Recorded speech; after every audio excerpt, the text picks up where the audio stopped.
புனிதமிக்க ரமலான் மாதத்தின் நோன்பை நிறைவு செய்துவிட்டு அதற்கு நன்றி செலுத்தும் விதமாக அல்லாஹ் நமக்கு வழங்கிய இந்த பெருநாளை அவனுடைய திருத்தூதர் முகமது ஸல்லல்லாஹு அலைஹி வஸல்லம் அவர்கள் காட்டிய வழியில நாம இப்ப கொண்டாடி கொண்டிருக்கிறோம். இந்த பெருநாள் தினத்திலே மற்ற பெருநாள்களை விட முஸ்லிம் சமுதாயத்திற்கு அதிகமான பாதிப்புகளை உணர்ந்திருக்கக்கூடிய ஒரு பெருநாளாக இது அமைந்திருக்கிறது.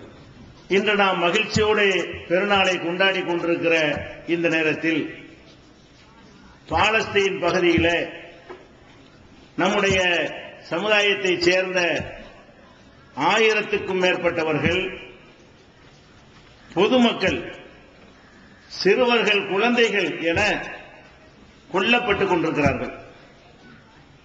அந்த குடும்பத்தினர் எல்லாம் நாம் இப்போது கொண்டாடுகிற மகிழ்ச்சியோடு அவர்களுடைய பெருநாளை கொண்டாட முடியாத நிலைமை இருக்கிறது.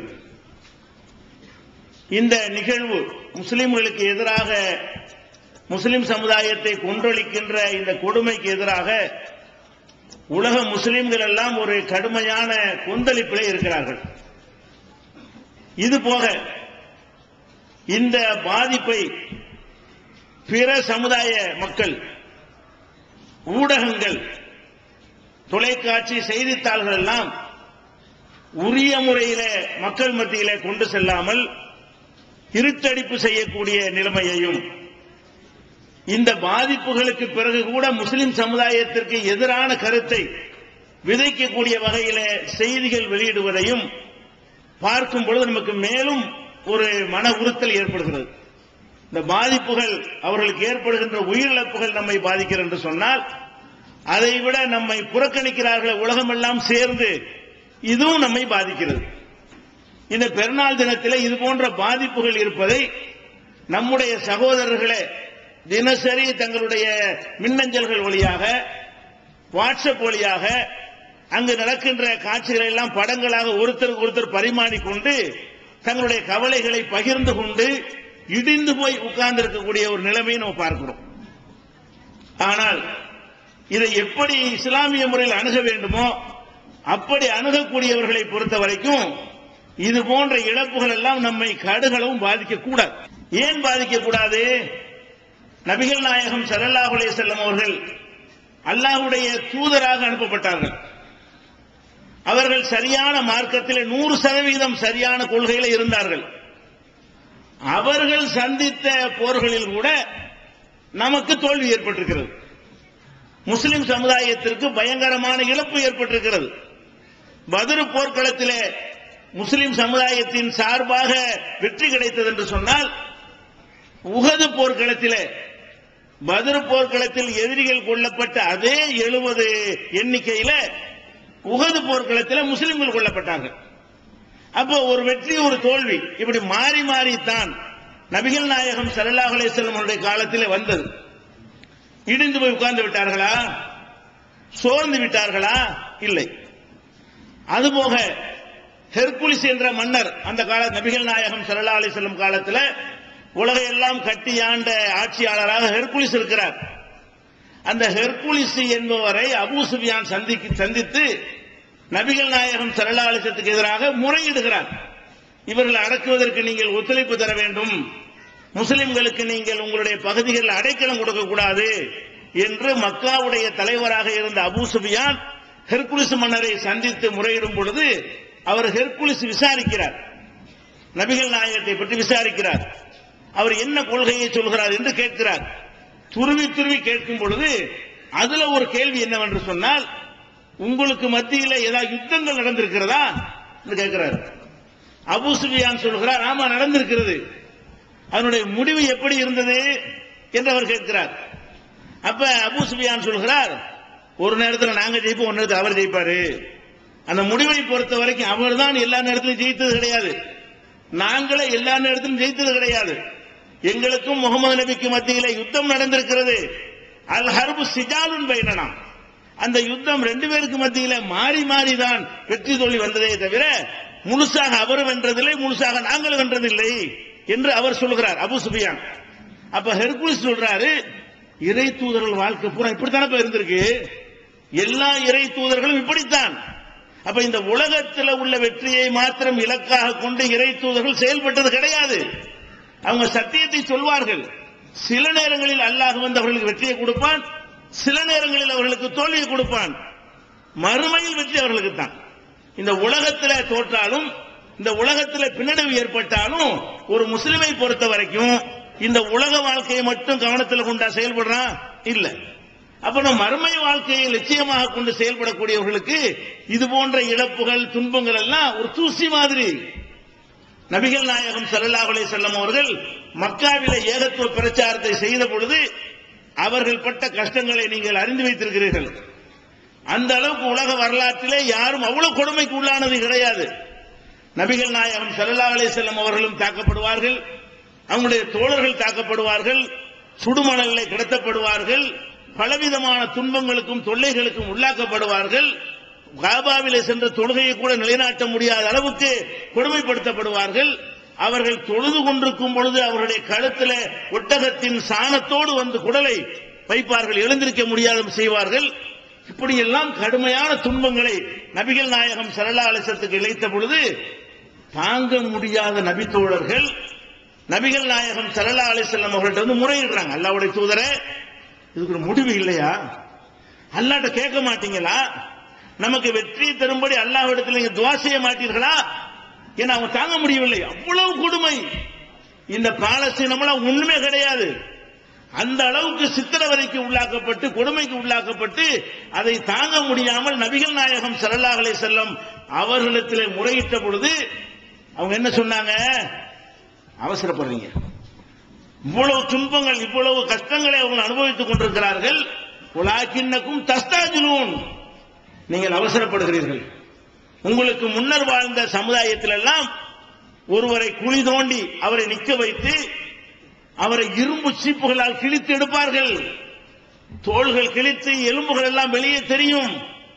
ஆனாலும் அவர்களுடைய மார்க்கத்தை அவர் நம்பிக்கையை இந்த சித்திரவதைகள் கடுகளும் மாற்றியதில்லை. மதத்தை விட்டவர்கள் மாறியது கிடையாது. எத்தனை இறைத்தூதர்களுடைய சமுதாயங்கள் இப்படித்தான் இருந்தது. பொறுமையாக இருங்கள், ஒரு நேரம் வரும். சன்ஆ என்ற யமன் நாட்டு பகுதியில் இருந்து மக்கா வரைக்கும் தன்னந்தனியாக ஒருவர் யாருக்கும் பயப்படாமல், அல்லாஹ் வைத்தவர் யாருக்கும் பயப்படாமல் செல்லக்கூடிய ஒரு வளர்ச்சி மலர்ச்சி புரட்சி ஏற்படும் என்று நபிகள் நாயகம் ஸல்லல்லாஹு அலைஹி சொல்லிவிட்டு கொஞ்சம் பொறுத்திருங்கள். எவ்வளவு நாள் பொறுத்திருந்தாங்க? 13 வருஷம் பொறுத்திருந்தார். 13 ஆண்டு காலம் இவ்வளவு துன்பங்களை அனுபவித்த பிறகு இருக்கிற தோழர்கள் எல்லாம் ஊரை விட்டு மதீனாவுக்கும் அபிசினியாவுக்கும் ஓடி தீனையும் உயிரையும் காப்பாற்றிக் கொள்வதற்காக ஓடிய பிறகு அல்லாஹ் அந்த நிலையை அவங்க வாழ்நாளில் ஏற்படுத்தினான்.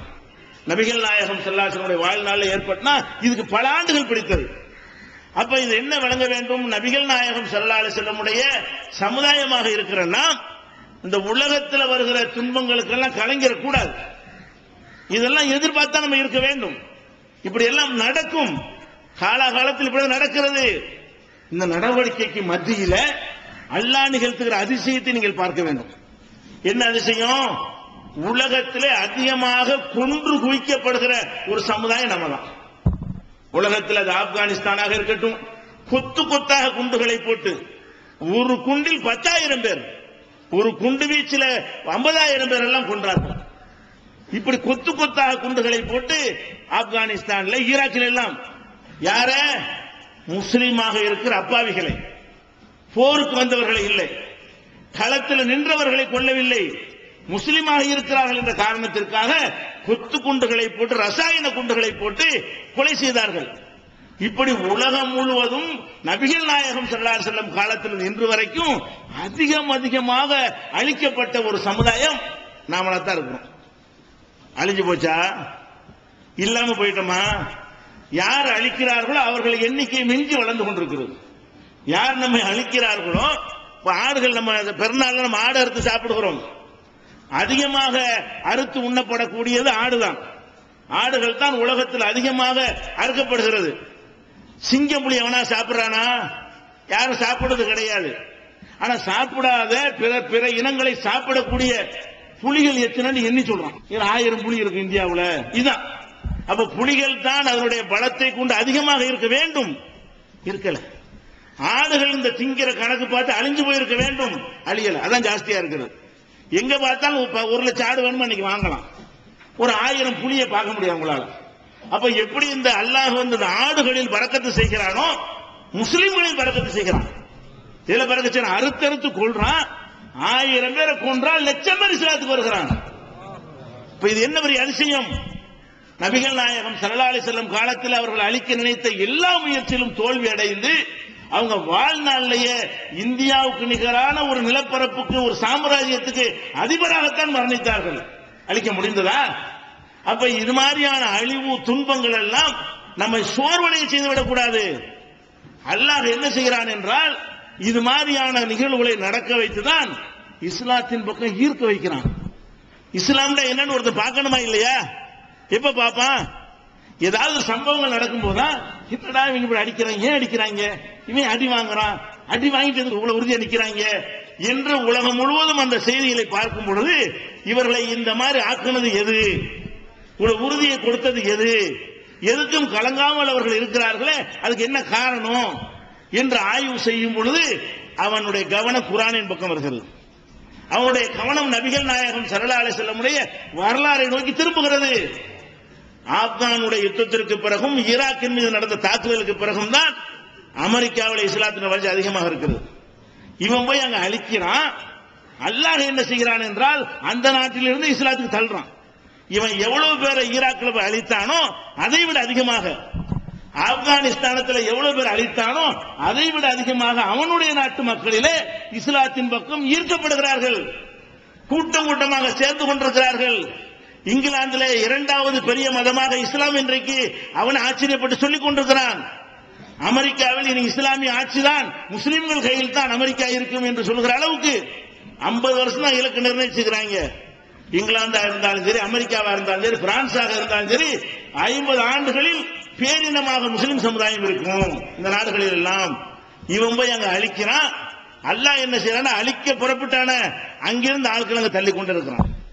அப்ப இஸ்லாத்தின் பக்கம் ஈர்க்கப்படுவதற்கு கூட இது மாதிரியான கொடுமைகள் ஒரு காரணமாக இருக்கலாம். அப்பாவிகளை கொன்றதற்கான தண்டனைகள் அவர்கள் மறுமையில் அல்லாஹ்விடத்தில் இந்த உலகத்தில் அவர்கள் வெற்றி பெற்றால் கூட அனுபவிப்பார்கள். அநியாயமாக கொல்லப்பட்டவர்கள் ஏகத்துவ கொள்கை இருந்திருப்பார்களே, ஆனால் அவர்களுக்கு மறுமையில் அது மகத்தான வெற்றியை பெற்றுத் தருவதற்கு காரணமாக இருக்கும். அதனால இதற்கெல்லாம் நம்ம கலங்க தேவையில்லை. இது மாதிரியான இதை பரப்பிக்கொண்டு ஒப்பாரி வைத்து அழுது கொண்டு இடிந்து போய் உட்கார்ந்து கொண்டு இதே மாதிரியான ஒரு நிலையில் நம்முடைய சமுதாயம் இருக்க வேண்டிய அவசியம் இல்லை. இது நீங்கள் முதல்ல பதிய வைத்துக் கொள்ள வேண்டும். அப்ப இன்னைக்கு என்ன நடக்கிறது? அந்த உலக வர்த்தக மையம் போய் தாக்கினார்கள். அது இஸ்லாத்துக்கு உடன்பாடான விஷயம் இல்லை. ஆனால் தாக்கிய பிறகு அப்படி கவனிக்கணும். என்னடா ஏன் இப்படி, என்ன காரணம், இஸ்லாம்டா என்ன, இஸ்லாம் இப்படித்தான் சொல்லுதா, இவங்க சொல்ற மாதிரி தான் இருக்குதா என்று இஸ்லாத்தை அறிந்து கொள்வதற்காக அவங்களுடைய கவனம் திரும்புமையானால் நிச்சயமாக அவர்களை இஸ்லாம் இருக்கும்.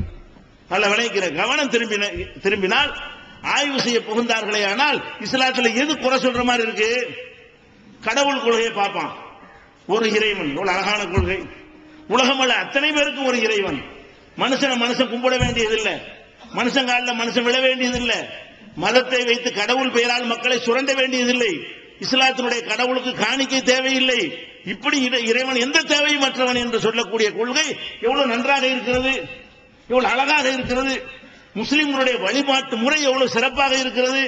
ஒரு யோகாசனத்திற்கு நிகரான ஒரு தொழுகை முறை, சுத்தமான முறையில் செய்ய, இதெல்லாம் கவனிக்கிறாங்க.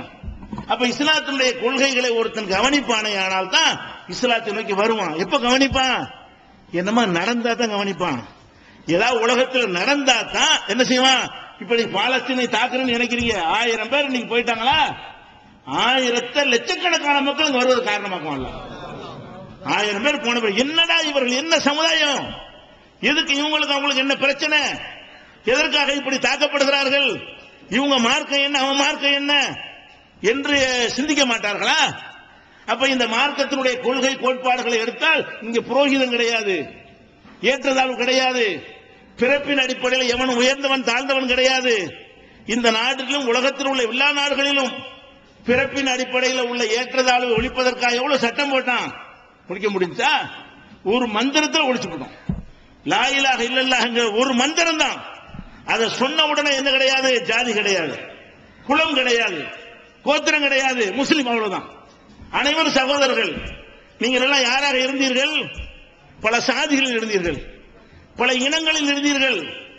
ஒரு களிமா நம்மளை ஒன்று சேர்த்தா இல்லையா?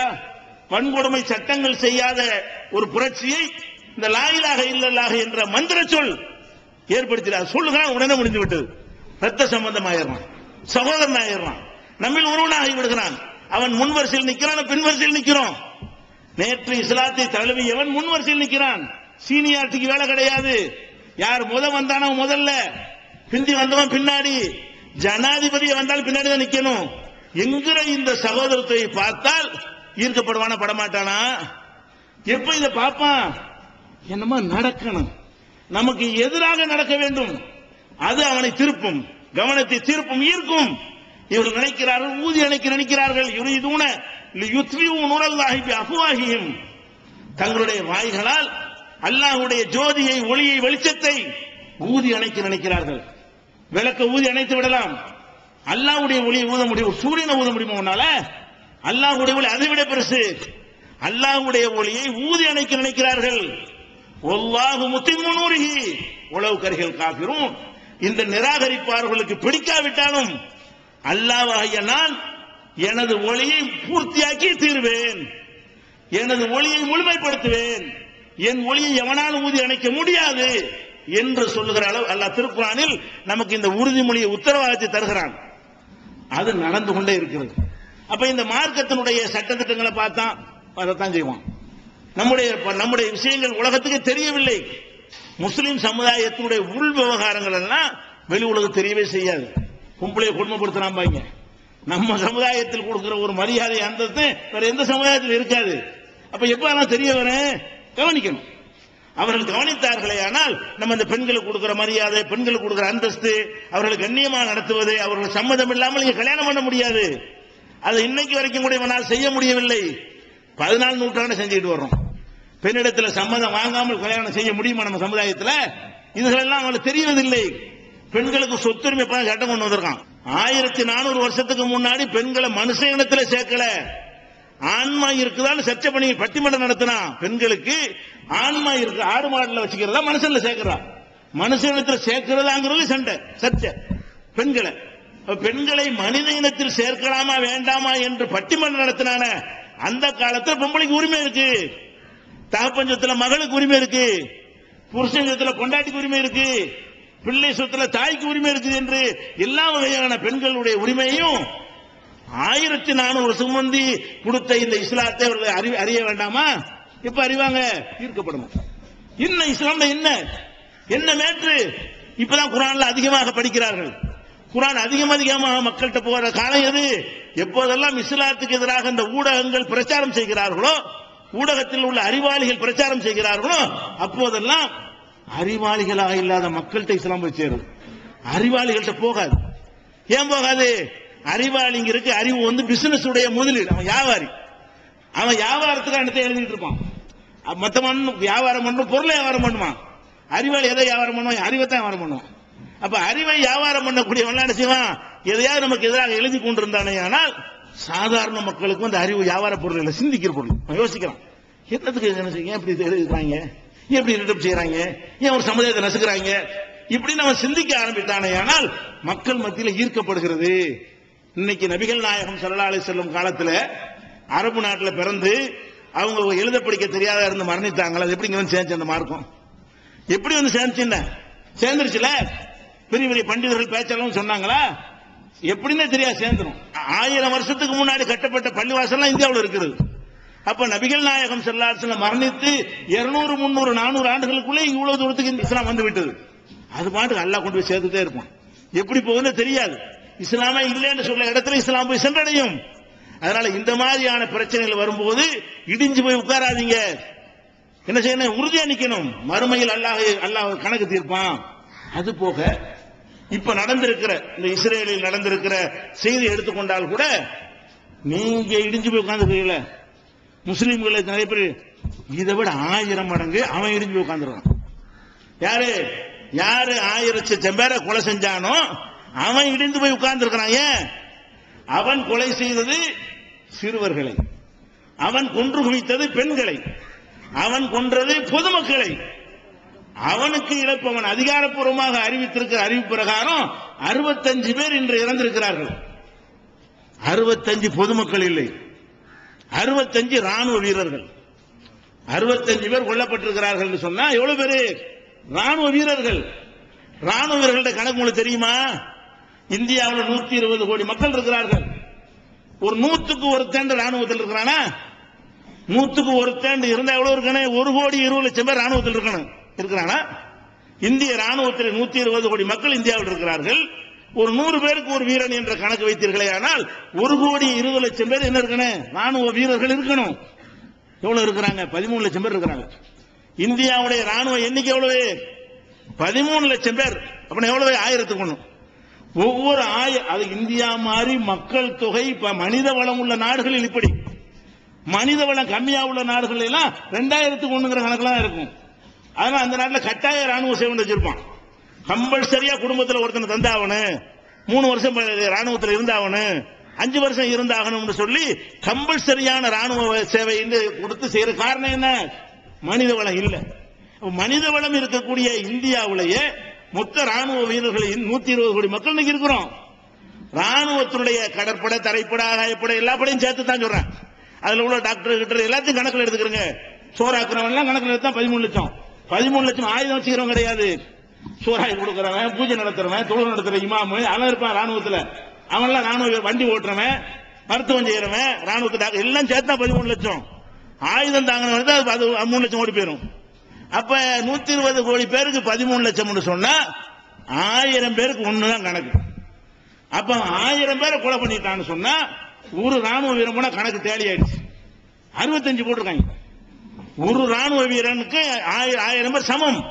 ராணுவ வீரனுக்கு அழிக்கக்கூடியவன் அவன், நாட்டுடைய பலம், அவனை தூக்கி நிறுத்தக்கூடியவன். பொதுமக்கள் அவனு ஒண்ணும் கிடையாது. அவன் பாட்டு சாப்பிட்டு வேலையை பார்த்து படுத்துருக்கிறவன். இவனால ஒண்ணும் செய்ய முடியாது. சமுதாயத்துக்கு உதவ மாட்டான் இவன். ராணுவ வீரர்கள் அப்படியா? அப்ப 65 பேர் இன்னைக்கு ராணுவ வீரர்கள் காலியா இருக்கிறான்னா 65,000 பேர் அர்த்தம். 65 பேர் எவ்வளவு? 65,000 பேர் இடி உளுந்த மாதிரி இருக்காங்க. கொந்தளிப்பு. என்ன கொந்தளிப்பு? நிறுத்த உடனே யாரு? அங்க உள்ள யூதர்கள், இஸ்ரேல்ல உள்ள யூதர்கள் அவநாட்டு அரசாங்கத்திலே போராட்டம் பண்றாங்க. நிறுத்தி சொல்லடா, எங்க மக்கள் எல்லாம் சாவுறான், ராணுவத்தில் ஒருத்தன் செத்த அவன் மாமா மச்சன்லாம் இருப்பான்ல, அவன்லாம் சேர்ந்துக்கிறான். 65 பேர்னா 65,000 பேர் சேர்ந்துருவான்ல. அப்ப அவன் சொந்த பந்தவெல்லாம் சேர்ந்துக்கிட்டு நிறுத்து, இடிஞ்சு போயிட்டாங்க. அல்லாஹ் சொல்லி காட்டுறான், உலக தஜிதன்னகும் அஹரசன்னா சேலாஹயாத், உலகத்திலேயே வாழ்வதற்கு ரொம்ப பேராசை படைத்த இனமாக யூத இனத்தை நீ காண்பாய். உலகத்திலே சாவுக்கு ரொம்ப பயப்படுறான். ஆயுதம் வச்சுக்கிட்டு கொள்வானது தவிர நேரம் வந்து ஒருத்தனை கொண்டு எல்லாம் இடிச்சு உட்கார்ந்துருவான். நம்ம 1000 கொண்டா இன்னொரு 1000 வேணுமான்னு கேட்போம். நம்ம எப்படி இருப்போம்? 1000 பேரை கொலை பண்ணாண்டா இன்னும் 1000 வேணுமா? அதுக்கு தயாரிப்போம். அவன் ஒரு ஆளை போட்டிகள்னால போச்சு இடிஞ்சு உட்கார்ந்துருவான். அவங்க தூக்கம் இல்லாம நீங்கள் எவ்வளவு பாதிக்கப்பட்டிருக்கிறீர்களோ, பாலஸ்தீன் மக்கள் எவ்வளவு பாதிக்கப்பட்டிருக்கிறார்களோ அதை விட பல 100 மடங்கு பாதிக்கப்பட்டு ஊன் இல்லாமல் உறக்கம் இல்லாமல் நெதன்யாகு வரைக்கும் கவலைப்பட்டு கிடக்கிறான். இல்லாட்டி போர் நிறுத்தம் அவன் அறிவிச்சு மாட்டேன் பானா. நான் கேட்கிறேன், போர் நிறுத்தம் அது ஏத்துக்கிற மாட்டான். அவன் சொல்றேன், ஏன் போர் நிறுத்தம் வாயில வராது இவனுக்கு. அந்த அடி 65 பேர் ராணுவ வீரர்களை போட்டதுல ஆடி போய் நிக்கிறான். அதுவும் அவன் சொல்ற கணக்கு தான் 65. உள்ள எவ்வளவு தெரியல. தோல்வி வெளிப்படையா சொல்ல மாட்டாங்க, கரெக்டான கணக்கு சொல்ல மாட்டாங்க. எல்லாம் நார்மலா வந்த பிறகுதான் 65 தப்பா சொல்லிட்டு 650 சொல்லுவாங்க. இது உலக உள்ள கணக்கு. அது எப்ப சொல்லுவாங்க? சாதாரண நிலை வரும்போது சொல்லுவாங்க. இப்ப நமக்கு ஓங்கின மாதிரி நியூஸ் போகட்டும், நம்ம தான் கை ஓங்கின மாதிரி மக்களுக்கு போகட்டும் பேசாம மறைச்சுக்கிட்டு இருக்கிறான். ஏன்னா அங்க செய்தியாளர் வெளியேற்றிட்டான். ஏன் வெளியேற்றினான்? உள்ளுக்குள்ள இப்ப இங்க காசாவில் நடக்கிறதுக்கு மீடியாவில் கேமரா வச்சு நிக்கிறான். இஸ்ரேலுக்குள்ள கேமரா வச்சு போக முடியுமா? எல்லாத்தையும் வெளியேற்றிட்டான். பிபிசி வரைக்கும் வெளியேற்றிட்டான். வராதுன்ட்டான். அல்ஜசீரா காரணம் உள்ள வச்சு விட்டான். அப்ப இஸ்ரேலில் எத்தனை பேர் சாவுறாங்கிறது யாருக்கும் தெரியாது.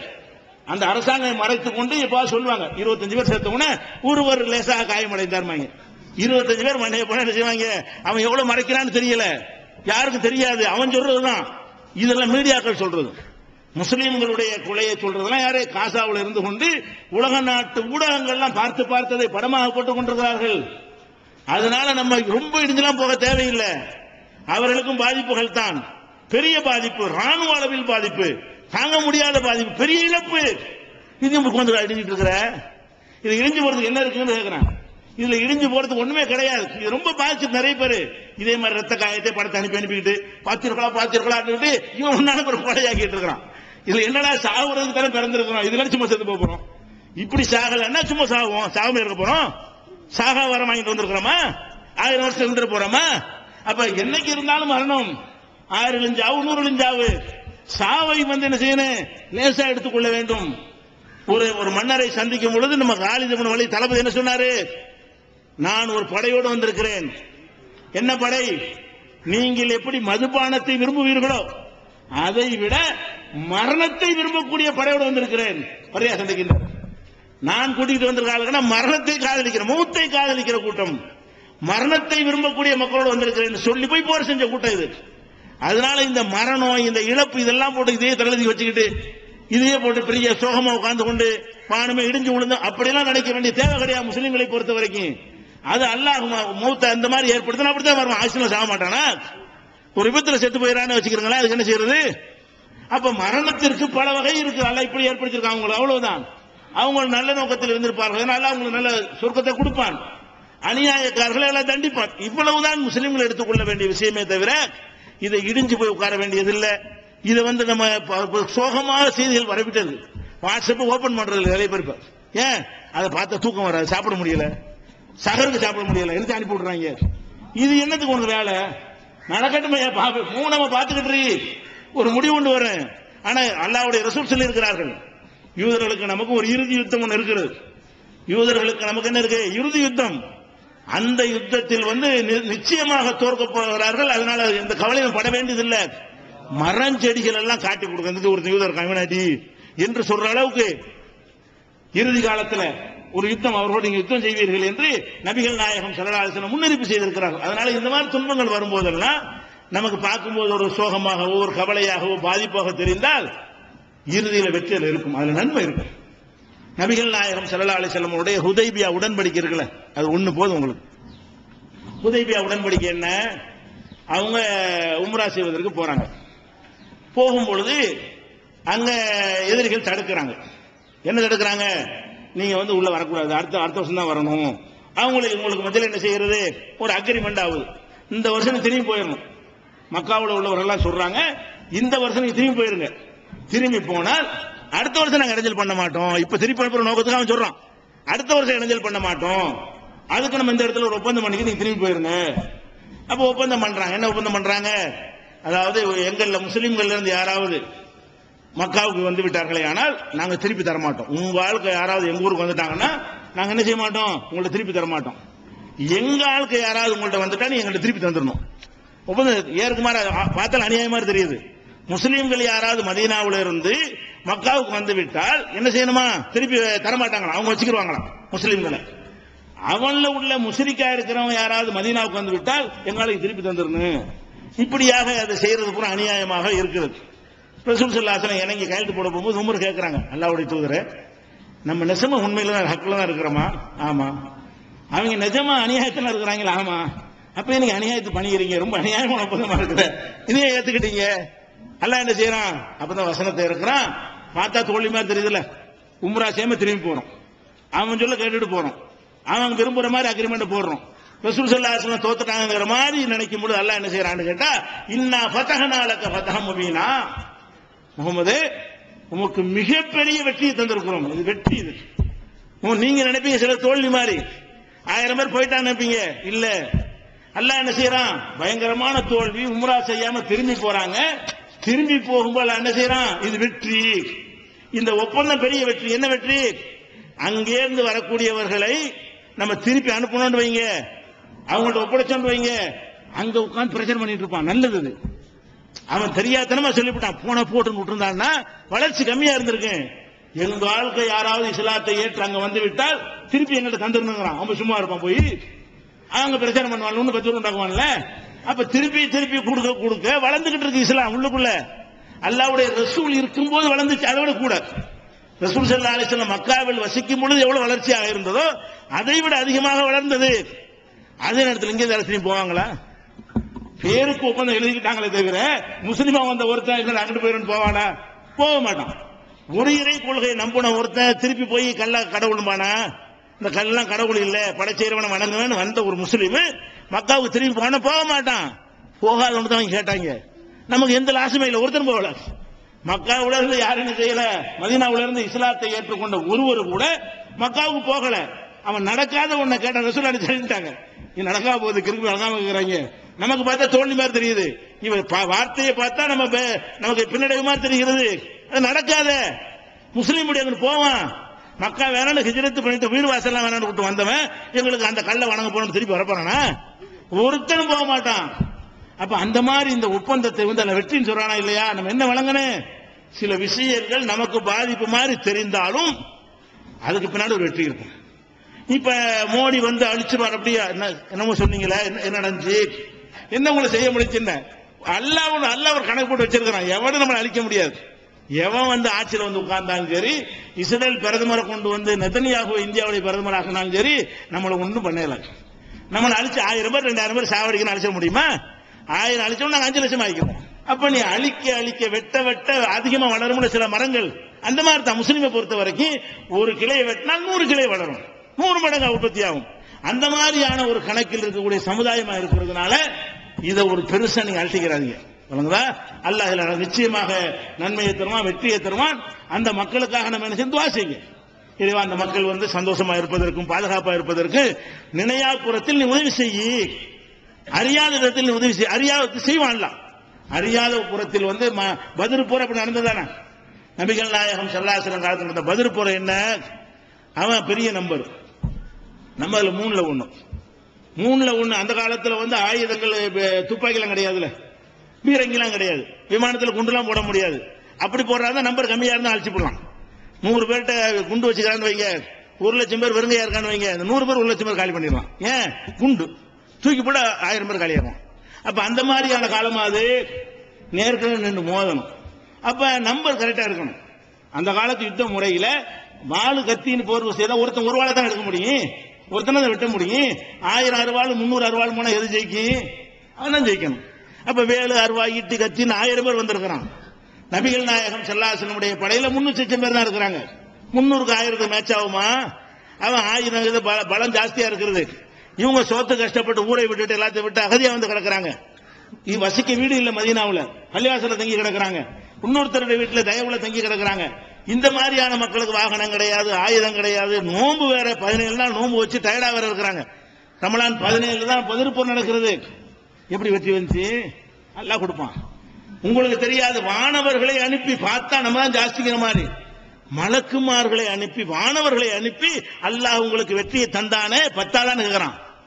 அல்லாஹ் குர்ஆன்ல கேட்கிறான், உங்களுக்கு 3000 வானவர்களை அனுப்பி உங்களுக்கு வெற்றியை தேடி தந்தானே, அது உங்களுக்கு போதவில்லையா? அப்ப ஒமன் நஸ்ரு இல்லாம நின்றில்லா, வெற்றிங்கிறது உதவிங்கிற அல்லாஹ் கையெல்லாம் இருக்கு, இவங்க எல்லாம் கிடையாது. அதனால அவன் பேர் எங்க வச்சிருக்கணும், ஆயுதம் என்ன வேணாலும் வச்சுக்கிறேன். இன்றைக்கு என்ன நிலை? அந்த போர் செய்யக்கூடிய போராளிகள்லாம் சரியா இருக்கான் தவறா இருக்கா? 2வது விஷயம், அது ஆய்வு செய்ய வேண்டிய விஷயம். பல நாடுகளில் போரிடுறாங்க. ஆனா இன்னைக்கு அமெரிக்காவுடைய நிலை என்ன? உள்ள கால் வைக்க மாட்டாங்க. எங்க ஈராக்குள்ள அன்னைக்கு போனீங்களா கால் வைக்க? இன்னைக்கே போக மாட்டேங்கிறான். அன்னைக்கு இறங்கி அழிச்சவன் இப்ப இஸ்ரேல்ல எப்படி கவலைப்பட்டானோ அந்த மாதிரி அமெரிக்கா கவலையோடும் வேதனையோடையும் தோல்வியோட திரும்பினான். ஒன்னும் பண்ண முடியல. ஒவ்வொரு ராணுவ வீரர்களா இழப்பு. நான் சொன்ன பொதுமக்களை கொள்றான், இங்க ராணுவத்தை அடிக்கிறாங்க. 1000 பேர் 2000 பேர் செத்தானோ அமெரிக்கா தாங்குமா? அப்ப என்ன செய்யறான்? நம்ம மறுபடியும் போய் ஈராக்ல காலை விட்டு ஒரு 1000 ராணுவ வீரர்கள் இழந்தா ராணுவம் இல்லாம போயிடும், நாடு அழிஞ்சு போயிடும். ராணுவ வீரர்கள் வச்சுதான் ஒரு நாடு நிக்க முடியும். அப்ப அமெரிக்கா போய் இறங்க மாட்டேங்கிறான். அவன் பொம்மை ஆட்சியா நடக்குது. அவனுடைய பொம்மை ஆட்சி காப்பாற்ற போகணுமா இல்லையா? ஈராக்ல இருக்கிற அவன் ஏற்படுத்தின ஆட்சி தானே. அவன் தான் தூக்குல போட்டு ஒரு பொம்மையை கொண்டு ஜனாதிபதி வச்சான், அது போய் காப்பாற்ற போக வேண்டியதானே. ஆப்கானிஸ்தான்ல இருக்கிற யாருடைய ஆட்சி? அமெரிக்காவுடைய பொம்மை ஆட்சி தானே. அதை போய் அடிக்கிறாங்க இல்ல, காப்பாற்ற போக வேண்டியதானே. உள்ள இறங்க அல்ல. நம்ம பயப்பட நீங்க நினைக்கிறீங்க, யாருக்கு பயம்? இப்ப யாருக்கு பயந்து இருக்கிறா? உலக வல்லரசா இருக்கிறவன் இந்த சின்ன சமுதாயத்துக்கு பயப்படுறானா? நம்ம அவனுக்கு பயப்படுறோமா? அவன் இனி ஒரு காலத்துல ஈராக்ல கால் வைக்க மாட்டான். அமெரிக்கா தெரிஞ்சுக்கிறேன், இனி ஒரு காலத்துல ஆப்கானிஸ்தானுக்கு போக மாட்டான். அவன் ஆட்களை எல்லாம் லிபியாவில இருந்து அடிச்சு கொண்டாங்க ஆயுதம் கொடுத்து. இன்னைக்கு என்ன செய்யறான்? அமெரிக்கா எல்லாரும் லிபியா விட்டு காலி பண்ணி வந்திருக்கு, திரிப்போலில் இருக்க வேணாம், வேற நாட்டுக்கு வந்திருக்கான்னு ஆப்பிரிக்கா கூப்பிடுறான். லிபியாவில் உள்ள தூதரக அதிகாரிகள் எல்லாம் ஆப்பிரிக்காவில் போய் இறங்கிறான். ஏன்டா தூதரக அதிகாரிகளோட காப்பாற்ற முடியல அவனுக்கு? அவன் நாட்டு தூதரக அதிகாரிகளை கூட அவனுடைய படைபலத்தை வைத்து காப்பாற்ற முடிஞ்சான்னு கேட்டா இல்ல. அதனால இப்ப என்ன உலக வல்லரசா இருந்தாலும் சரி, முஸ்லீம்களுக்கு தான் அவர்கள் அஞ்சுவார்களே தவிர முஸ்லீம்கள் அதற்கு அஞ்ச மாட்டார்கள் என்ற செய்தி உலகத்துக்கு போய்கிட்டு இருக்கிறது. நம்ம ஏன் பயப்படணும்? நம்ம இதுக்கு அச்சப்படணும்? அவன்ல அஞ்சுக்கிட்டு இருக்கிறான், அவன்ல பயப்படுறான். வேற நாடுகள்ல எல்லாம் போய் ஆட்டம் போட்டு இருக்கலாம். முஸ்லீம் நாடுகள்ல கொடுத்த ஒவ்வொரு அவனுக்கு தவறான கொள்கை உள்ளவங்களும் இருக்கிறாங்க, அது ஒரு விஷயம். இருந்தாலும் பெயர் தாங்கி முஸ்லீமுக்காக கூட எல்லாம் வெற்றி கொடுத்துட்டு தான் இருக்கிறான். பெயர் தாங்கியா இருந்து கூட என்ன செய்யறான்? அவனுக்கு பயப்படக்கூடிய நிலையை ஏற்படுத்துறான். சரியான முஸ்லீமா இருந்தால், நாமெல்லாம் சரியான முஸ்லீமாக இருந்தால் அதனுடைய நிலைமையே வேற. இன்னைக்கு நம்ம இஸ்லாத்துக்காக நம்ம இருக்கவில்லை, ஒரு இனமாக பார்க்கணும். நம்ம இந்த கொள்கை சரியான கொள்கை, இந்த கொள்கையில் இருந்தால் மறுமையில் வெற்றி, அப்படியே நம்ம இருக்கிறோம் இல்ல. அப்ப எல்லா வகையிலும் இஸ்லாத்தை புறக்கணிக்கிற ஒரு நிலையில் இருந்தும் கூட அப்ப லேசு மாசா கொஞ்சம் லாயில அகல இருக்க, அதுக்கு அல்லாஹ் செய்யற உதவி இப்படி இருந்தால் நீங்க சரியா இருந்தா அல்லாஹ் சொல்லி காட்டான், லா தகாபு, அஞ்சாதீர்கள், வலா தஹசனு, கவலைப்படாதீர்கள், அன்துமுல் அலவுன இன் குன்தும் முஃமினீன், நீங்கள் மூமின்களாக இருந்தால் நீங்கள் தான் மேலானவர்கள். மேலோங்கிற யார்? நீங்க தான். அப்ப நம்ம மேலோங்கவில்லை என்று சொன்னால் நம்மள்ட்ட சில கோளாறுகள் இருக்கிறது. இந்தியாவில் உள்ள சில பாதிப்புகள் நமக்கு ஏற்படுதுங்கிறோம், பாதிப்பு ஏற்படும் உண்மை. அதுக்கு நம்ம காரணம் இல்லையா? இந்தியாவில் பல பாதிப்புகள் ஏற்பட்டது யார் காரணம்? நம்முடைய அப்பன் பாட்டன்மார் காலத்துல எல்லாம் எப்படி இந்த இஸ்லாம் மார்க்கத்தை நோக்கி மக்கள் வந்தார்களோ அந்த மாதிரியானவர்கள் நீங்க செஞ்சீங்களா? உங்களோட பழகிற மக்களுக்கு இஸ்லாத்தை சொன்னீங்களா? நீங்கள் முஸ்லிமாக வாழ்ந்து காட்டினீர்களா? அப்ப நம்முடைய சில செயல்பாடுகள், இஸ்லாம் கரெக்டா இருக்கிறது, நம்முடைய சில செயல்பாடுகள் அவனுக்கு வெறுப்பு ஊட்டினா அடி வாங்கினீங்க, அவனை விருப்பு விட்டுருக்கீங்கன்னால் நீங்க தான் மெஜாரிட்டி. இஸ்லாம் இந்த கொள்கை நல்ல கொள்கையா இருக்கிறது. உங்களை பார்த்தா நிறைய விஷயங்கள் வெளிப்படையா தெரியற நிறைய விஷயங்கள் பிற மக்களுக்கு பிடிக்கல. என்ன பிடிக்கல? வியாபாரத்தில் நேர்மனா நம்ம தான் டல், கடைசி யாரு? நம்ம தான். முஸ்லிம் ஒரு காலத்துல வியாபாரத்தை வச்சு இந்த மார்க்கம் வளர்ந்தது. இந்த மார்க்கம் எப்படி வளர்ந்தது? வியாபாரிகள் தான் வந்தாங்க சகாபாக்கள். வியாபாரிகளாக இருந்து அவர்கள் காட்டிய நேர்மை, அந்த பண்பாடு, அந்த மக்களோட பழகிய விதம், பயான் பண்ணி சொற்பொழிவுலையா மக்களை சேர்த்தாங்க இல்ல. வியாபாரிகளாக இருந்து இந்த இஸ்லாம் வளர்ந்துச்சு. இன்னைக்கு நம்ம வியாபாரிகளை பார்த்து இஸ்லாத்தை விட்டு ஓடுறோம். இதுல சேர்ந்துடாத கலப்பில் எல்லாரும் இந்த பேரை வாங்கியிருக்கமா இல்ல நீங்க சொல்ல முடியுமா? ஏன் வியாபாரி இருக்க, ஒரு முஸ்லீம் வியாபாரி இருக்க வேண்டியதானே? தொழுகிற, நோன்பு வைக்கிற, எல்லாம் செய்யற, நீ எப்படி கலப்படம் பண்ணுவ? நீ எப்படி டூப்ளிகேட் விற்ப? ஒன்னு சொல்லி இன்னொன்னு எப்படி செய்வ? அப்ப இதெல்லாம் செய்யும் போது நமக்கு பேர் கெடுமா இல்லையா? இதனாலதான் நீங்க அடி வாங்கிட்டு இருக்கிறீங்க. காரணம் என்ன? நீங்க சரியா இருந்தீங்கன்னா உங்க கஸ்டமர் இஸ்லாத்துக்கு வருவான். உங்களோட ஒருத்தன் வியாபார தொடர்பு வைத்திருந்தானே ஆனால் அது அவனை இஸ்லாத்துல சேர்க்குமா இல்லையா? சினிமா நடிகர்லாம் இஸ்லாத்துக்கு வரான். ஒரு நல்ல நண்பன் யாராவது கிடைச்சிட்டான்னு சொன்னா யுவன் சங்கர் ராஜான்னு ஒருத்தன் வர்றான், மோனிகான்னு ஒரு அம்மா வருது, இன்னொரு நடிகர் இப்ப கிட்ட சமீப காலத்துல ஜெயின்னு ஒரு ஆள் வர்றாரு. அப்ப இஸ்லாத்துல அந்த நியூஸ் போயிடுச்சுன்னு சொன்னா சினிமாக்காரங்க வருவானாங்க, அதுல மூழ்கி போனவன், அந்த சந்தோஷமா இருக்கணும், ஜாலியா இருக்கணும், எந்த கட்டுப்பாடு இல்லாம இருக்கணும், தண்ணியில பரலணும், இப்படியானவன் அந்த துறையில இருக்கிறவனுக்கு எப்படி வர்றான்? சேர்ந்தா வருவான். அதுல உள்ளவனே வர்றான்னு சொன்னா ஒரு கஸ்டமர், வியாபாரியா இருந்தா நீ கஸ்டமர் வர மாட்டானா? அப்ப நம்முடைய ஒழுக்கம் இல்லை. நம்முடைய கல்யாணத்தை எடுத்துக்கிறோங்களேன், இதை பார்த்தாலும் வரமாட்டாங்க நிறைய பேர். ஏன்டா இஸ்லாத்துக்கு வர மாட்டேங்கிற? இஸ்லாத்துக்கு போனா என் பொண்ணுக்கு இப்படி கல்யாணம் பண்ணி கொடுக்கறது ஏன் ரொம்ப காஸ்ட்லியா இருக்கு, நான் கம்மியான காசுல கல்யாணம் பண்ணி கொடுத்துருவோம். முஸ்லீம் ஆகிட்ட ரொம்ப ரூபா கேட்கிறாங்க, நம்ம எப்படி பேர் வாங்கியிருக்கிறோம்? முஸ்லீம் ஆனால் பொண்ணு கல்யாணம் பண்ணி வைக்க முடியாது என்று சொல்லி பயப்படுற அளவுக்கு இஸ்லாத்தோடு தூரம் அணிக்கிறான். ஆனா இஸ்லாம் இதை சொல்லல. நீங்க செய்யற வேலை, நீங்க செய்யற உங்க திருமணத்தை சீக்கிரமா நடத்தக்கூடாது, ஏன் எளிமையா நடத்தக்கூடாது, ஏன் டவுரி வாங்காம நடத்தக்கூடாது, ஏன் சில 1000 ரூபாயில இந்த திருமணத்தை முடிக்க கூடாது. இதை பார்த்தாண்டு வைங்க, எவ்வளவு சிக்கனம். பேர் வைக்கிறதுக்கு செலவு இல்ல, சுண்ணத்துக்கு செலவு இல்ல, கல்யாணத்துக்கு செலவு இல்ல, செத்து போனா செலவு இல்ல. எவ்வளவு அழகான சமுதாயம். அப்படின்னு வர்றதுக்கு வர நினைத்தால் கூட நம்மளை பார்த்து ஓடி போயிடும். இஸ்லாம் கரெக்டா இருக்கிறது. நம்முடைய சில செயல்பாடுகள்னால நம்ம என்ன செய்யறோம்? சில துன்பங்களுக்கு இன்னைக்கு ஆளாகி கொண்டிருக்கிறோம். ஒரு முடிவு, இந்த பெருநாள் ஒரு முடிவு எடுங்க. என்ன முடிவு? நான் உண்மை முஸ்லிமா வாழ்வேன், அல்லாஹ் சொன்னபடி வாழ்வேன். வெறும் பள்ளிவாசலில் மட்டும் நான் முஸ்லிமா இருக்க மாட்டேன். வியாபாரத்தில், கல்யாணத்தில், கொடுக்கல் வாங்கல, எல்லாத்திலையும் நான் முஸ்லிமாக இருப்பேன். நீ வாழ்ந்து மட்டும் காட்டுங்க. பயான்லாம் பண்ண வேணாம், பிரச்சாரம் பண்ண வேணாம். உங்களை பார்ப்பான், உங்களோட பழகுவான், உங்களை சந்திப்பான். ஒரு கிரிக்கெட் வீரனை பார்த்துட்டு இஸ்லாத்துக்கு வர்றான், ஆம்லான்னு ஒருத்தன் இஸ்லாத்துக்கு வந்தா சரி ஓகே. இன்னொருத்தன் இந்த ஆம்லாங்கிற ஆளை பார்த்துட்டு இஸ்லாத்துக்கு வர்றான். ஏன்டா வந்தேன்னு கேட்டா, இந்த ஆளை பார்த்தேன், டயத்துக்கு தொழுவாரு, நேர்மையா இருப்பாரு, இந்த மதுபான விளம்பரம்லாம் நடிக்க மாட்டாரு, மதுபானம் குடிக்க மாட்டாரு, பீடி கூட தொட மாட்டாரு, புறம் பேச மாட்டாரு. அந்த வீரரை பார்த்து நான் இஸ்லாத்துக்கு வந்த இன்னொரு வீரர் சொல்றான். அப்ப ஒரு கிரிக்கெட்ல போய் சம்பாதிக்கிறதுக்காக போன ஒரு துறையிலேயே அதுக்கு தான் கிரிக்கெட்டுக்கே போறான். பல கோடி ரூபாய்களை செலவழிச்சு அந்த கிளப்பை சரி கட்டி கிரிக்கெட்டுக்கு போர்டு வச்சிருப்பாங்கல்ல, அது சொல்லி உள்ள நுழையிறான், அது சம்பாதிக்கவும் செய்யறான். இப்ப இஸ்லாத்து வர இருக்கிற அளவுக்கு அந்த சம்பாத்தியத்துக்காக போய் இருந்தும் கூட அவனே இஸ்லாம் ஈர்த்துச்சு. ஒரு நல்ல முஸ்லீமோட பழகினான்.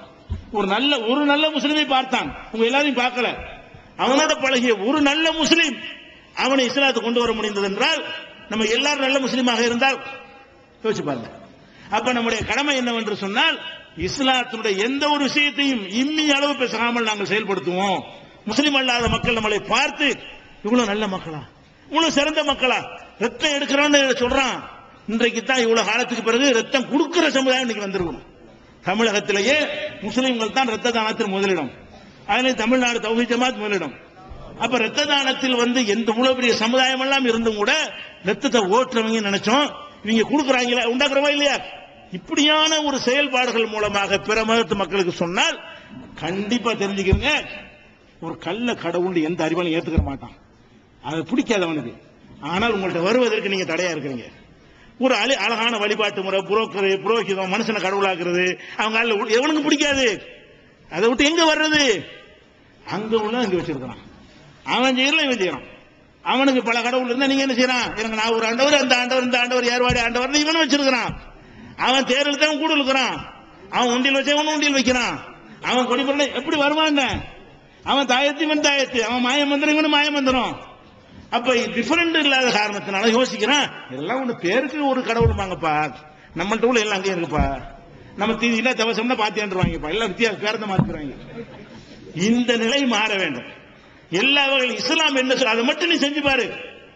கூட்டம் கூட்டமாக அல்லாஹ் அப்படி சொல்லி, இதா ஜா நஸ்ருல்லாஹி வல் ஃபத்ஹு, அல்லாஹ்வுடைய உதவி வெற்றியும் வரும் பொழுது, வரைத்தன் நாஸ யதுகுலூன ஃபீ தீனில்லாஹி அஃப்வாஜா, இந்த மார்க்கத்தில் கூட்டம் கூட்டமாக மக்கள் சேர்வதை நீ பார்க்கும் பொழுது, ஃபஸப்பிஹ் பிஹம்தி ரப்பிக, உனது இறைவனை புகழ்ந்து துதிபாடு, வஸ்தக்ஃபிருஹு, அவனுடைய மன்னிப்பு கேளு, இன்னஹு கான தவாபான்னு அல்லாஹ் சொல்ற அந்த அடிப்படையில் நிச்சயமாக கூட்டம் கூட்டமாக மக்கள் வருவார்கள். நம்ம அதுக்கு ஒரு முயற்சி எடுத்து ஒரு முடிவு எடுத்து இந்த பெருநாள் தினத்தில் அங்க அடிக்கிறாங்க, அதெல்லாம் தூக்கிறீங்க. அடிக்கிறவன உன் பக்கத்தில் உட்கார வை, ஆயுதம் தூக்கிறவன தோல்ல கை போடு, அவனை இங்க சேரு, நீ நல்லா நடந்து காட்டு. அப்ப நம்ம எதிரிகள் இல்லாத ஒரு சமுதாயமாக எல்லாருமே இஸ்லாமியர், அவன் மறுமைக்கு வெற்றியா போயிருமா இல்லையா, அவனை சொர்க்கத்துக்கு போயிருவானா இல்லையா? அப்ப அந்த மாதிரியான ஒரு அடிப்படையில் இன்னைக்கு உறுதி எடுத்துக் கொள்ள வேண்டும். இனிமேல் எங்களுடைய வாழ்க்கையில கல்யாணம் எது இருந்தாலும் அல்லாஹ்வுடைய ரசூல் சொன்னபடி நடப்போம், மார்க்கத்தை இனிமேலும் மீற மாட்டோம், பிச மாட்டோம் என்று முடிவெடுத்து நடக்கக்கூடிய நன்மக்களாக அல்லாஹ் நம் அனைவரையும் ஆக்கி அருள் பெறுவானாக. வாஹிர் தாவானா அல்ஹம்துலில்லாஹி ரப்பில் ஆலமீன். இந்த விழாவுடைய நோக்கம் என்னவென்றால், நாங்கள் ஒரு மாத காலம் ரமலான் மாதத்திலே நோன்பு என்ற விரதம் இருக்கிறோம்.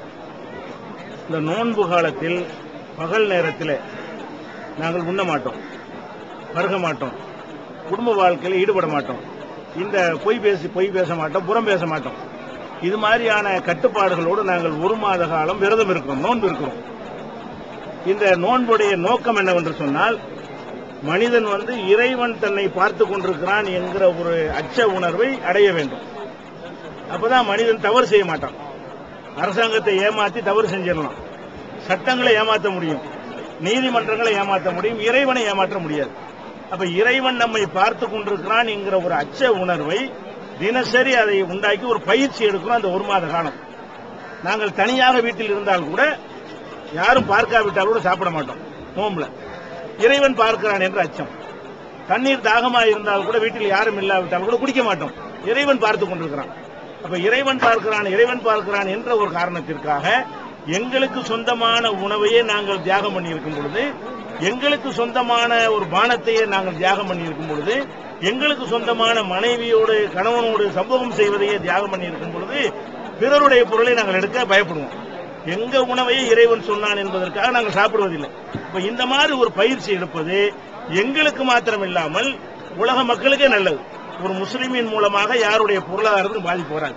ஒரு முஸ்லிமின் மூலமாக ஒழுங்கான முஸ்லிமாக இருந்தால், இந்த பயிற்சியை சரியான முறையில் எடுத்தால் இந்த ஒரு பயிற்சி எங்களுக்கு இஸ்லாம் மார்க்கம் 1 மாத காலம் தந்து அதற்கு நன்றி செலுத்த சொல்லிதான் இந்த பெருநாள்.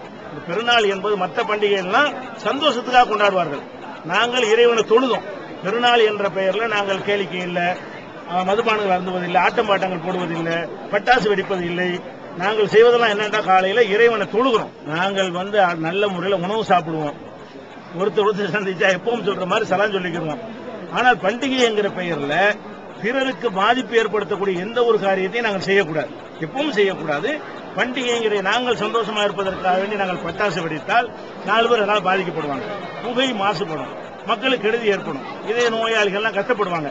இந்த மாதிரி இல்லாம சந்தோஷமா இருப்பது, சந்தோஷமா சாப்பிடுவோம், நல்ல ஆடை அணிவோம், இருந்த வெளியிலேயே போய் சுத்தி பார்க்கறத பார்ப்போம். வேற மாதிரியான பிறருக்கு கேடு செய்யக்கூடியது, நள்ளிரவுல அந்த தேதி பிறந்து விட்டதுன்னு சொல்லி வாகனங்களை மறிக்கிறது, இது மாதிரியான செயல்கள்லாம் நாங்கள் செய்யக்கூடாது. எங்க மார்க்கம் எங்களுக்கு தடுத்து இருக்குது.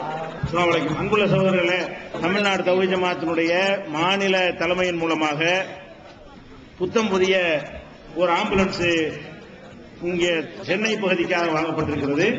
அது ஃப்ரீசர் வசதியோட ஆம்புலன்ஸில் இருக்கிற சகல வசதிகளோடவும் உள்ள 15 லட்சம் ரூபாய் செலவில் வாங்கப்பட்ட ஆம்புலன்ஸ் இருக்கிறது.